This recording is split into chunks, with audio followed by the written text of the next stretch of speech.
Hi guys, welcome back to Irish Footy Vlogs. Welcome back to another Matchday vlog. We've got Shamrock Rovers against Drogheda United in Tallaght Stadium today, Saturday afternoon kickoff.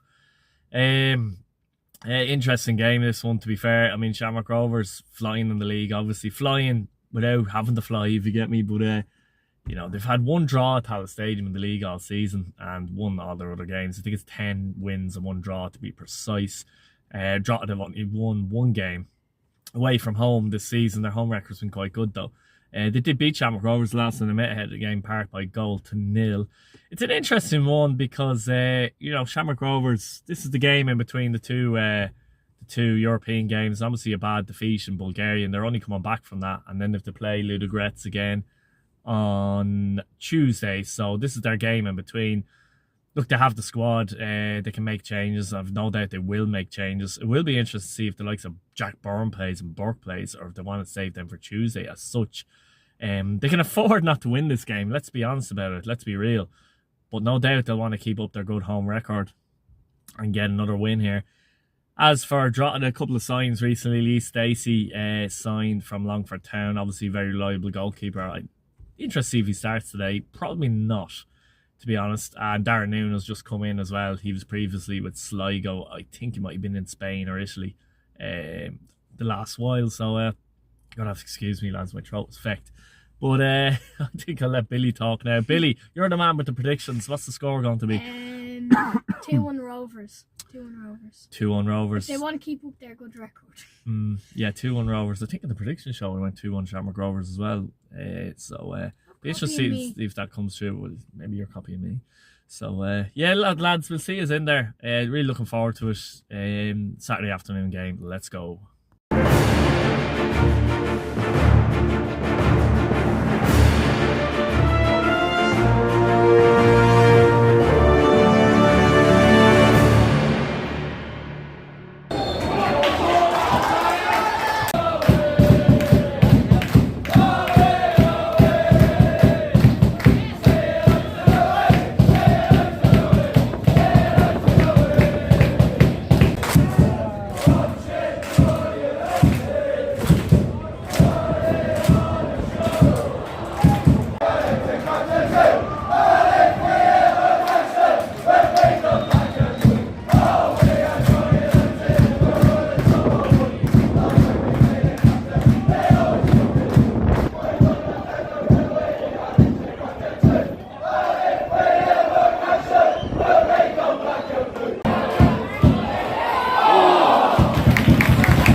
Oh, what's the chance? What's off the line? Oh, yeah.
guys, just back from Tallaght Stadium for Shamrock Rovers 1, Drogheda United 1. Strange game. It felt like not a Friday night game, which clearly it wasn't, but you could really feel it wasn't a Friday night game. First half, what do you say about the first half? It was 0-0 at half time. We'll start off with Shamrock Rovers actually. I thought, to be honest with you, Shamrock Rovers suffering a European hangover a little bit. They weren't at it at all. And Drogheda, I thought, played quite well in that first half in particular. Created some chances actually. I think it might have been a save from an Adam Foley header. It was hard to see properly. But set pieces, actually Drogheda looked decent. I don't think they've scored from a corner this year, but they look good from set pieces. Rovers didn't really get into the game. Onto the second half quickly. Gaffney comes on. Emakhu comes on. And there's the doorbell. Emakhu comes on and gives Rovers the lead. So Rovers 1-0 up. There was a bit of an argument that the ball might have been outplayed for Sean Kavanagh. Very difficult to see. There was definitely an argument for it. And you would have thought that was a bit harsh in Drogheda, to be honest with you, to be 1-0 at that point. I don't think Rovers did enough to be in front, let's say. But we've seen it so many times at Rovers in games where they just don't do an awful lot and they end up nicking the game. For them, Pico Lopez went off, which is a concern. Through injury, it's hard to know what it is, but he went off through injury. But Drogheda, I thought they definitely were full value for the point, and Evan Weir got the equaliser with a wonderful strike, fresh off his 2-year deal that he signed for the club. And he got them level late on, which was testament to their character, because usually teams go 1-0 against Rovers, you think the head does drop a little bit, to be honest. You think they've done it again, you know. But they got the equaliser, and a bit of crack at the end. There's a few decisions on that. Evan Weir got a second yellow. I'll be honest, I need to see it again, but I don't think it was a foul even. Picks up a second yellow and he gets sent off. But it's a bittersweet for him. But Shamrock Rovers, look, they're 7 points clear at the top of the table. I think they suffered a bit of a hangover in this game. They've Ludogorets again, obviously, on Tuesday, and they'll be looking to do better in that match. Drogheda to be delighted with a point. It's another point on the board, and it's no more than they deserve, to be honest with you. So fair play to them. They can look up the table now. There's no way, I'm sorry, they're finishing the bottom two. I know Drogheda fans, some Drogheda players and the management, you know, won't be saying that, and I can understand that, but I can say it in my position. So yeah, guys, let me know what you think of the vlog. Subscribe if you're new. Sorry I'm a bit under the weather today. Hit your bell notification button, and we'll see you later, lads. Good luck. Bye bye now.